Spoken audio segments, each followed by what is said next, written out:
What is up, everybody? Welcome into Shout a Buffalo Football Podcast. And I don't want to jinx it, Ryan, but I think the internet's working today, which is actually really exciting. After in and out a couple days ago, it was pretty much a mess. We have the schedule to react to. The 2026 NFL schedule has been released, and we have all of our in-the-moment reactions to all of the matchups, how they play out, the top storylines of the season. Ryan Talbot, how are you, buddy? I'm great. One of my favorite days. I know it's not for everybody. I've seen a lot of differing opinions on social media from beat reporters, fans. Some just say, I just want to know the schedule so I can start planning. There is a little bit of that anticipation, though, that builds up throughout the day, and I've always been a fan of it. This is going to be a fun schedule for the Bills. A tough one for sure, but a lot of fun games on the horizon.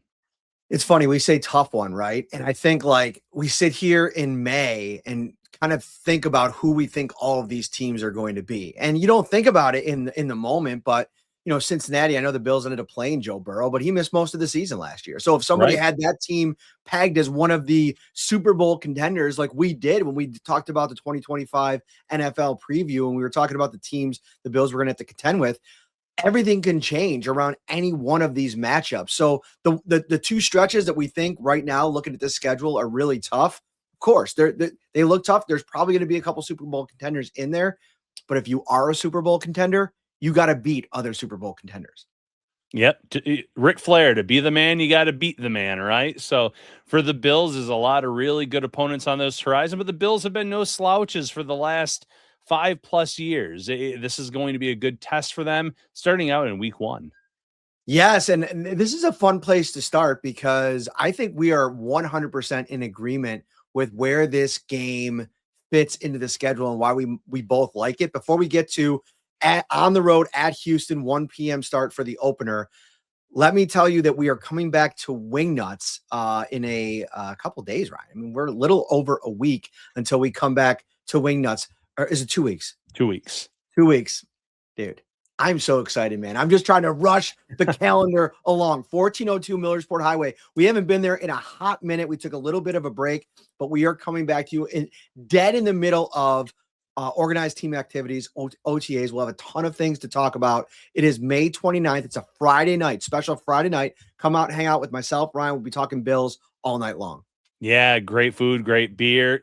Tangy Talbot's on the menu. I'm trying to get him to extend it till the 29th there, Mr. Parrino. Hopefully they'll keep it a few extra days. Looking forward to it, though. Always great to talk Bills. And like you said, it's rated a good point. Almost in the summer and a lot to talk about with the Bills. So I want to read the text that you sent me. Low key, I think week 1 is the perfect time to get Houston. It'll be, I totally agree with you. I don't even think it's low key. I think it's high key because there's a couple of factors here. Number one, Jim Leonard's defense is going to be brand new for whatever team faces him in week 1 in this Bills defense. And I think that is going to create a lot of problems potentially for CJ Stroud and company on the road. Let's call it what it is. It is a house of horrors for Josh Allen. Sure is. For lifetime on the road at NRG Stadium. But I do think that, number one, Brady has something to prove. First-time head coach. Josh Allen has something to prove in that stadium. I think where you're going to get this team in week 1 with no film out there, with, maybe that defense not flying around at a super high level early in the season. And maybe they come out and they are as good as advertised as they were for most of last season. But I think this aligns pretty nicely, and the Bills kind of get them at a nice time. What do you think? Yeah, it works out, and it's an advantage for both teams in terms of the wrinkles that you can throw in terms of the lack of film. But at the same time, you just mentioned Jim Leonard. There is no NFL film of Jim Leonard's defenses. You can look at what Denver did, but that's different personnel. That wasn't necessarily his defense. It wasn't his defense, obviously. He was just on that coaching staff. You're not going to look at Wisconsin film to try to figure out what you're going to do in the pro level game. So that's one advantage that the Bills have on the defense side of the ball. On offense, yes, the Texans have fared very well against Joe Brady's offenses last year. Really stifled Josh Allen and company, but I just feel like that is not going to be the same offense that the Bills roll out this year. You're going to have new wrinkles with Pete Carmichael Jr. there as the offensive coordinator. You obviously are going to have new personnel, new packages that you're going to roll out. it allows that element of surprise on both sides of the ball for Buffalo. And like you said, in season, the last few years when there's been a lot of tape, a lot of film, players are banged up, it's been a house of horrors for Buffalo. Coming out week one, get it behind you, first of all, win or lose. It's never a bad idea to get past that team. But I think it just gives the Bills so many good opportunities to make a statement in week one and catch Houston off guard. The other thing about last year's game that I want to mention about Houston is that Josh Allen played about as bad of a game as he'll play, right? Like 253 yards, 2 interceptions, made some mistakes in that game. You go and look at the defensive numbers, and the Texans just teed off on him. And I think this is a pretty proud offensive line. I know David Edwards isn't here anymore, but they're returning 4 starters, and a lot was made of that matchup. And I think the planning that tape is going to be on it One Bills Drive all off season this year. And now that it's set up, that's going to be the first game of the season.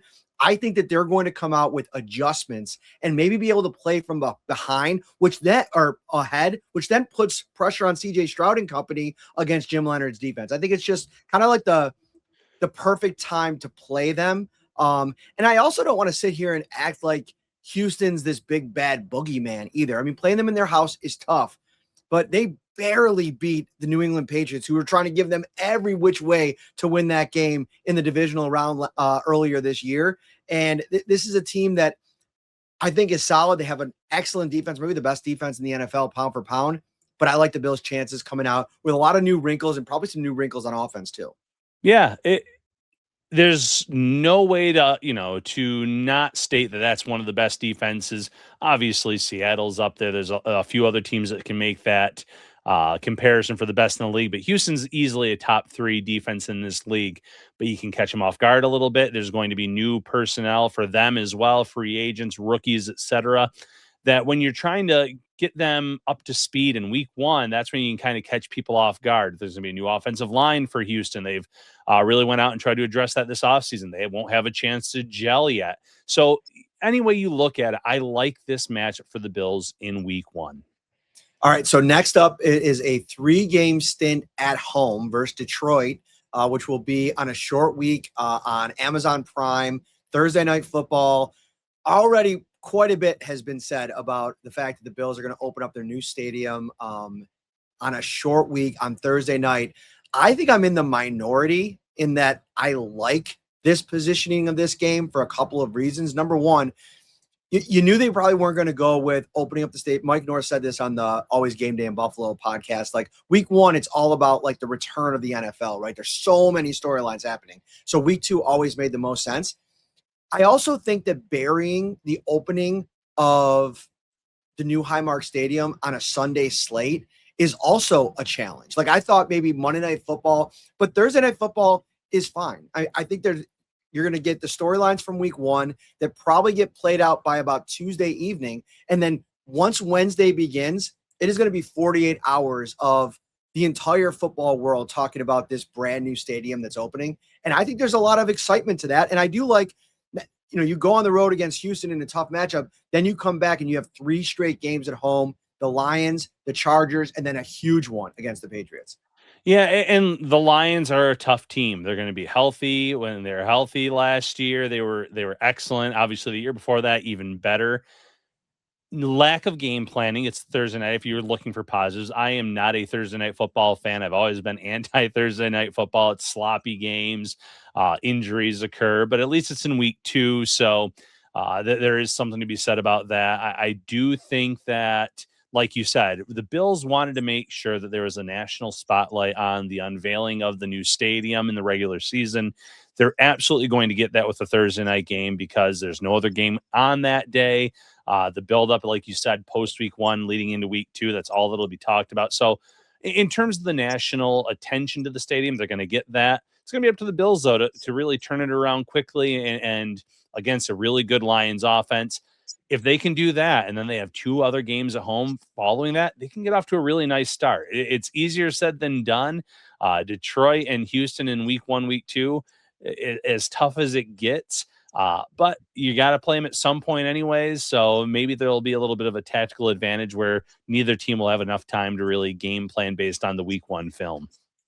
Yeah, I agree with you. I'm not a big fan of Thursday night football, but I do like how that can become its kind of standalone story for a couple of days there. But I get what you're saying. And Thursday night football stinks. And listen, the football might stink, by the way. Coming off of a short week, very tough road game the week before, 3 days prior, 4 days prior. But that night is really going to be about the stadium. Like, so many people are going to be probably walking into that place for the first time and experiencing it that way. Anyway, so first 4 games, you got the opener against Houston, 4 at home.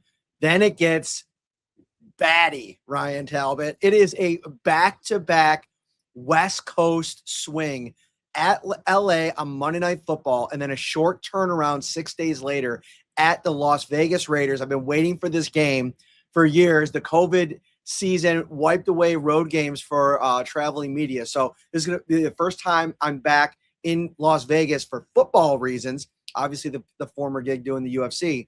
What do you make of that? Because I think the big takeaway for me is, like, the big question is going to be, do the Bills stay out there and practice maybe in California for a couple of days, find somewhere to set up shop, as opposed to flying all the way back cross country just 5 days later to go back out again? Yeah, it's funny. I reported the Rams game, the matchup, the primetime affair, and when I was first informed of it, I literally wrote back, "Are you sure?" Because the next week was that matchup against the Las Vegas Raiders, and it's like, oh, that's a weird turnaround. West Coast swing. Would the Bills consider it? It didn't seem to be something that they would do in the past under Sean McDermott, but this is Joe Brady's time now, and Brady might sit there and say, "Hey, there's a tactical advantage to stay out here between these 2 games." Now, they obviously would need to line up facilities to practice at. They would have to make sure they have all their ducks in a row there, but there's plenty of time for them to do that, and I think it would make a lot of sense. Maybe this is something they requested, and the next time we get, Joe Brady or Brandon Beane, it would be interesting to at least hear them say, did you say, well, if we're going to be out there, can we get another game to kind of, so we have a reason to stay out on that coast to kind of knock them both out back-to-back weeks? I like it for the Bills from that perspective if they stay. Now, if they travel back and forth, which makes a lot of sense because you have your facilities here in Orchard Park, then it gets a little trickier because that's a lot of travel time between games, going all the way out there, primetime game against the Rams, come back, and then turn right back around to go out there against the Las Vegas Raiders. Now, the Raiders, up and coming team, I think that's a nice matchup for the Bills, obviously, this year. But if I'm Buffalo, I'm thinking strongly about staying on the West Coast for back-to-back games. And you look at this early season stretch here with these 6 games, and you talk about playoff teams, right? Rams, Patriots, Chargers. I know the Lions didn't last year, but consider them a playoff team. Probably find a way to bounce back. There's a lot of talent on both sides of the ball. They were pretty banged up last year. And then Houston obviously was a playoff team last year. This is an early gauntlet for sure. You get the bye week, and then you come out, and it doesn't get any easier right away. You're home against the Ravens. Then you are on the road for a Monday Night Football game against the Minnesota Vikings. So this is a situation where you got to try to stay ahead of things as much as you can before the bye, because coming off the bye, if you go on a little bit of a skid, now you're looking at maybe a little bit of a break with the Jets and the Dolphins in the middle there. But really, you don't want to go too far with any kind of losing record, because the AFC is going to be tough. The AFC East, at least battling for the top spot, I still think the Patriots are going to be in that conversation. Yeah, 100%. And, just to backtrack a little bit, because I'm going to bring it back up here with the Ravens game. Looking at that Chargers matchup, I was talking about not loving Thursday Night Football, but with the Chargers, having to come across the West Coast to the East Coast in week 3, the Bills also have a tactical advantage there. When you play a Thursday night game, you get that extended mini bye to prepare for the Chargers. So that's nice. Now, going fast forward, the Bills also are coming off the bye against the Ravens. That's an advantage against a contending AFC team. The Bills need to roll up as many wins as possible against AFC. That was their Achilles heel last year. They lost a lot of games in the conference, which cost them in terms of that playoff seeding. which cost them, obviously, the Patriots won the division, but had they been able to kind of win that division, the conference record really would have hurt them. So having that mini bye going into the Chargers game is a nice advantage. Coming off of the actual bye against the Ravens is huge, I think, for this team. And that's the game that surprised me most on the schedule, by the way. 1 p.m. start right now. I never would have guessed Josh Allen, Lamar Jackson on a 1 p.m. slot, but as a 1 p.m. enthusiast, I'm pumped. Well, I got to say, how much do you think baked into that the fact that the NFL took Bills Chiefs away from CBS? I mean, they've had that for so many years. Now that's going on Thanksgiving with NBC. Maybe it's like, hey, well, you're not giving us Bills Chiefs. You got to give us another high quality matchup. And maybe that's where the Ravens fell in. Yeah, and I'm still surprised they wouldn't fight for that to be the national window, though, of the week. And I know it's Buffalo, and if the Bills are hosting, 1 o'clock makes a lot of sense based on the other teams in the conference. If they're out on the West Coast of the 4:25 starts, make more sense for them. But it's just not one of the games I would have pegged for a 1 p.m. I would have probably slotted it in as a primetime game. But I'm thrilled because, I'm pretty much there for all the 1 p.m. games. I'll be there for that one. It's always a fun matchup when these two teams play. A lot of instant classics, it feels like.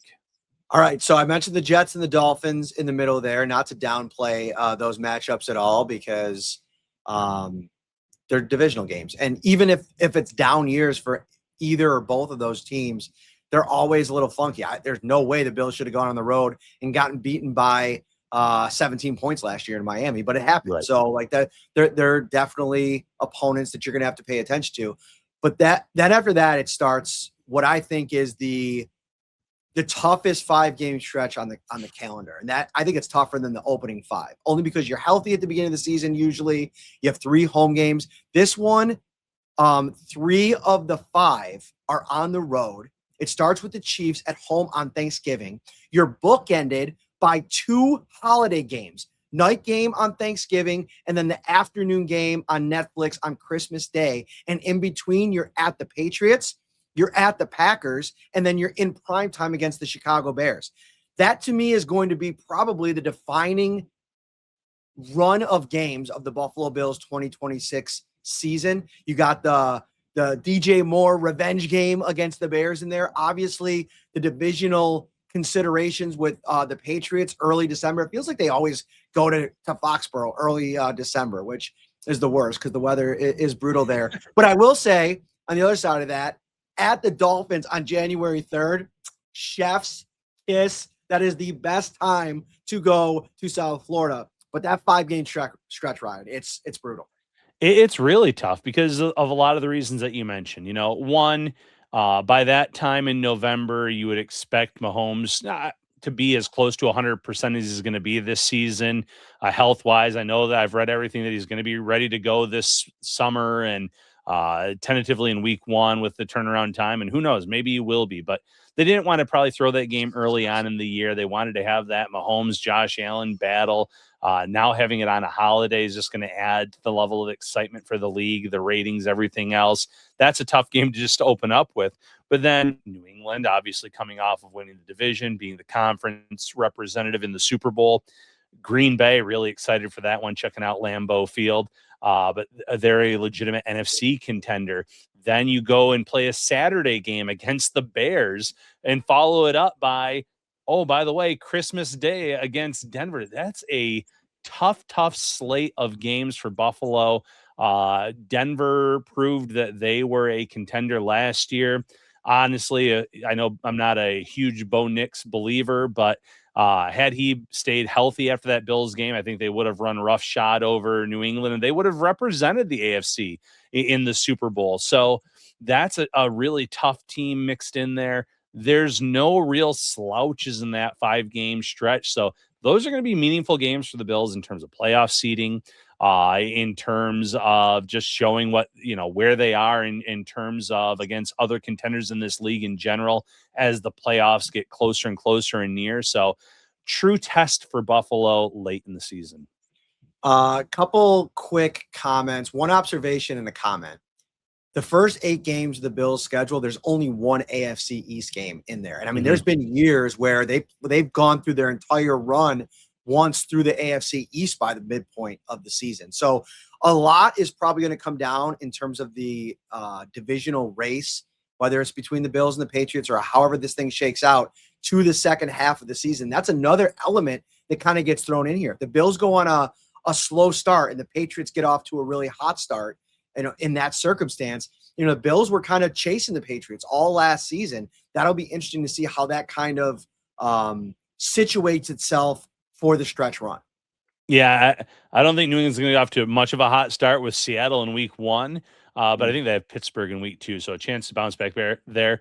Their schedule's a lot tougher than last year as well. I'd be shocked if they got off to like that hot start again and the Bills were trailing. I could see it being neck and neck. Both teams have tough competition, and that's where those last 2 games really benefit the Bills, having Miami and then the Jets, because Miami, say what you want about Malik Willis, I just don't see that team being very good this year. I think they're going to be in the Arch Manning sweepstakes, heavily in that sweepstakes. So you never want to call a game a win in the NFL, especially a divisional game, but that's a nice one to have late in the season. And the Jets, Geno Smith is an upgrade to what they've had there in recent years. They've done a nice job of adding young talent in the receiver room at tight end via the draft. They have Garrett Wilson. They have Breece Hall. They have a lot of pieces, but I don't expect this team to be a playoff contender. I think that in the final week of the season, they could be maybe playing some younger players, seeing what they have there. So it's just, to me, the way that this season ends is a lot nicer for the Bills going into the playoffs, where if they are playing for seeding, if they need a win late, that's a really nice week 17, week 18 matchup. I think about Geno and the success he had when he first went to Seattle, and I think he could bring a little bit of something like that to New York. There's talent around him. I mean, they've spent resources on the offensive line. They have Garrett Wilson. Didn't they bring in another receiver too? It was in the draft. Omar Cooper Jr. Yes. So I mean, there's talent there, and they've started to really add on defense. And now I think Aaron Glenn is taking over the play calling. Like, if they were to be kind of like a surprise 500, hovering around 500 team, I'd believe it. And the Bills traditionally have not played well in MetLife, and so I'm not totally there yet. I'm just terms of dismissing both of those teams. I'm probably much closer on the Miami Dolphins, to your point. But that last one's at home for the Bills against the Jets. Yes, it is. So they And want, that's a at least the TBD, Meadowlands there when it factor in. That week 18 game is always like a TBD. It just drives me absolutely nuts. All right, my final comment on this before we get out of here. 6 primetime games. The NFL record is 7 by the Kansas City Chiefs last year. So the Bills are right on the precipice of that. And I bring up the 6 primetime games, as we talked about a couple times on the show already, is because the microscope is going to be on Joe Brady in 2026. The National Football League, the National Football world is going to be watching this team that still is amongst the top 3 favorites for the Super Bowl in 2026, despite it being a first-time head coach, despite some of the talk out of One Bills Drive this offseason, like, well, it's year 1 with Joe Brady. Well, yeah, it's year 1 with Joe Brady, but it's year 10 with Josh Allen. And so to me, that is, is it year 10, year 9? 18, 19, 20, 21, 22, 23, 24, 25, 26. It's year 9. Come on. I'm not a math major here. Year 9 of Josh Allen. There's not a lot of time to waste.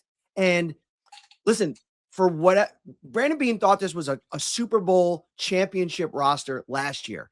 And I think you can make the argument that in a lot of spots, it's stronger going into 2026. And there'll be some other moving pieces as we move through the rest of the offseason. But I think there's a lot of pressure on Joe Brady. There was before the schedule came out, and now the placement of a lot of these key games and the stature of some of these matchups puts additional pressure on a first-year head coach, in my opinion. Yeah, I don't disagree with that at all. Yeah, I mean, you see the league, how they view the Bills as a primetime attraction, the ratings that come with that. But now Joe Brady has to back that up and continue the winning tradition that Sean McDermott had. Keep this team in that upper tier of the AFC, which is only getting tougher by the year as you look at these teams that are just adding weapons on both sides of the ball. You look at the AFC West and how far along that division has come, and the North has so many contenders. So it's not going to get easier. It's up to Joe Brady to show that he is up for this job, that he can take this team and not only get them back to the playoffs, but get them over the hump. The Bills have been so close to the top of the mountain, so to speak, within the conference, getting to that big game. They haven't been able to do it. I know it's his first year, but realistic expectations are you need to be able to take this team to that next level, at least get them to that championship game. And those are heavy expectations for a first-time head coach. Speaking of heavy expectations, I know our live events at Wingnuts, the expectations, they rise to a very high level. We're planning on delivering this May 29th, Friday, May 29th, 6 p.m. in 2 weeks, 1402 Millersport Highway. We're bringing Shout Live back to Wingnuts. Ryan Talbot, Matt Parrino will be there. We'll be hanging out, talking Bills, OTAs, previewing mini camp, eating wings, drinking beers. It's going to be a great time, buddy. Yeah, cannot go wrong with Wingnuts. We'll have a quick turnaround. We won't announce that date yet, but we'll be right back at the airport location in June, and then we keep this thing rolling throughout the summer. So stick with us. We'll have plenty of live shows at Wingnuts coming up. Always a good time. All right, everybody. Enjoy your weekend. We'll talk to you soon. Take care.